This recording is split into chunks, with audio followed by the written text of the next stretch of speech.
Si on continue à utiliser les mêmes prompts qu'avec les anciens modèles d'IA, on risque d'être vraiment déçu. Vous savez, les nouvelles intelligences artificielles, comme ceux qui se profilent avec GPT-5, eh bien, elles ne réagissent plus du tout aux vieilles habitudes. Pour vraiment exploiter tout leur potentiel, il faut adopter une méthode complètement nouvelle. C'est la grande question. Et c'est une frustration que beaucoup rencontrent en ce moment. Une instruction toute simple, qui donnait de super résultats avant, produit maintenant une réponse vague, générique, bref, pas très utile. Alors on se dit, c'est l'IA qui ne marche pas. Mais en fait, le problème, ce n'est pas l'IA, c'est la façon dont on s'adresse à elle. Le changement fondamental, il est là, juste sous nos yeux. Avant, on donnait un ordre simple, on était un peu comme un opérateur. Maintenant, il faut engager un véritable dialogue structuré. On devient un co-créateur. Les nouveaux modèles ne se contentent plus de répondre bêtement, non, ils raisonnent, ils collaborent avec nous. Ok, alors voilà notre feuille de route pour aujourd'hui. D'abord, on va voir ensemble les nouvelles règles du jeu. Ensuite, on va plonger dans un cadre super puissant en 6 éléments. Après ça, on verra ce cadre en pleine action, puis quelques techniques avancées pour les pros, et on terminera en redéfinissant complètement notre relation avec l'IA. Allez, on entre dans le vif du sujet. Première section, les nouvelles règles du prompting. Et le point de départ, il est simple mais essentiel. La puissance des nouvelles IA, elle se débloque par une meilleure communication, pas juste par une meilleure technologie. C'est vraiment ça qu'il faut comprendre. Et cette citation, elle résume absolument tout. Je répète, le problème, ce n'est pas l'IA, c'est la façon dont on lui parle. Elle ne fait pas que réagir, elle raisonne et elle co-crée avec nous. Mais pour y arriver, il faut évidemment lui donner les bonnes instructions. Bon, alors, comment on fait pour donner ces fameuses bonnes instructions? Eh bien, la solution, c'est un cadre, une structure. On passe donc à notre deuxième section, le cadre en 6 éléments. Pensez-y comme l'anatomie d'un prompt vraiment puissant. Retenez bien ce chiffre, 6. C'est tout ce qu'il y a à retenir. Il y a 6 éléments essentiels qui, une fois qu'on les combine, permettent de transformer n'importe quelle demande un peu basique en une instruction ultra précise et terriblement efficace. Et les voici, ces 6 éléments magiques. Rôle, tâche, contexte, raisonnement, format et conditions. Ça, c'est la structure complète. Maintenant, ce qu'on va faire, c'est décortiquer chaque élément pour bien comprendre son rôle et pourquoi il est si important. Le tout premier élément, c'est le rôle. De quoi s'agit-il? C'est simple, on va attribuer une personnalité d'expert très spécifique à l'IA. Et ça, c'est une étape absolument cruciale, parce que ça change complètement sa façon de répondre. La règle d'or, plus le rôle est précis, plus la réponse sera ciblée. Et regardez la différence concrète, c'est flagrant.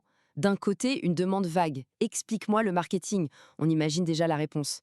De l'autre, un rôle d'expert ultra détaillé. Tu es un consultant marketing senior orienté ROI. Là, on ne rigole plus. Le résultat passe d'une info générique à une véritable analyse de spécialiste. Passons rapidement aux 5 autres éléments. Pour la tâche, soyons directs. On utilise des verbes d'action comme analyse ou crée, pas parle-moi d'eux. Pour le contexte, on précise l'objectif, le public, tout ce qu'il faut savoir. Pour le raisonnement, on demande à l'IA d'expliquer sa logique, c'est super utile. Le format, c'est pour exiger un tableau, des puces, du code. Et enfin, les conditions, comme une limite de mots, pour garder le contrôle total. Ok, maintenant qu'on a vu la théorie, on va voir la différence que ça fait en pratique. C'est souvent là que tout s'éclaire. Allez, on passe à la troisième section, de la version de base à la version surpuissante. Voilà le genre de prompt qu'on a tous déjà écrit au moins une fois. Fais-moi un plan marketing pour mon produit. C'est simple, c'est direct, mais avec les IA de nouvelle génération, c'est terriblement inefficace. On va droit dans le mur. Et paf, voilà le résultat. Le prompt de base donne quoi? Un plan générique, des conseils bateaux qu'on trouve en 2 minutes sur Google. En face, le prompt optimisé, celui qui intègre nos 6 éléments, il produit une stratégie précise, directement exploitable et parfaitement adaptée au contexte. C'est là qu'on voit toute la puissance de la méthode.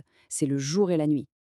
Et si on veut aller encore plus loin? Alors là, j'ai une petite série de techniques avancées. C'est notre quatrième section, les astuces pour passer au niveau supérieur et devenir un vrai expert du prompt. Premier groupe d'astuces, l'expérimentation. Il ne faut pas hésiter à tester différentes formulations. Des fois, changer un seul mot peut transformer la réponse du tout au tout. C'est aussi une bonne idée de comparer les résultats entre différents modèles d'IA. Et surtout, demander toujours plusieurs variantes d'une réponse. Ça ouvre des portes. Deuxième groupe d'astuces, le contrôle et l'affinement. Un truc qui marche du tonnerre, donnez des exemples du style de réponse que vous voulez. préciser le ton, explique-moi ça comme si j'étais un débutant. Pensez à limiter la longueur, c'est plus facile pour tester. Et surtout, travailler par itération. On commence large, puis on affine, on affine, on affine. On arrive maintenant à la conclusion. Et en fait, plus qu'une conclusion, c'est une véritable transformation. C'est notre cinquième et dernière section, le partenariat stratégique avec l'IA. C'est un nouvel état d'esprit pour interagir avec elle. Pour résumer, voici la nouvelle boîte à outils à avoir en tête. Les 6 éléments sous forme de questions. Qui est l'IA? Que doit-elle faire? Que doit-elle savoir? Comment doit-elle réfléchir? Quelle forme pour la réponse? Et enfin, quelles sont les limites? C'est la checklist à avoir en tête pour chaque interaction. Le point le plus important, le vrai changement de paradigme, il est là. En maîtrisant ce cadre, on passe du statut de simple utilisateur à celui de véritable partenaire stratégique de l'intelligence artificielle. On ne subit plus ces réponses, on les pilote. C'est ça la clé. Et tout ça, ça nous laisse avec une question de fond, une question pour l'avenir. Est-ce que, finalement, la qualité du prompt n'est pas devenue plus importante que le choix du modèle d'IA lui-même? C'est une idée qui mérite qu'on y réfléchisse.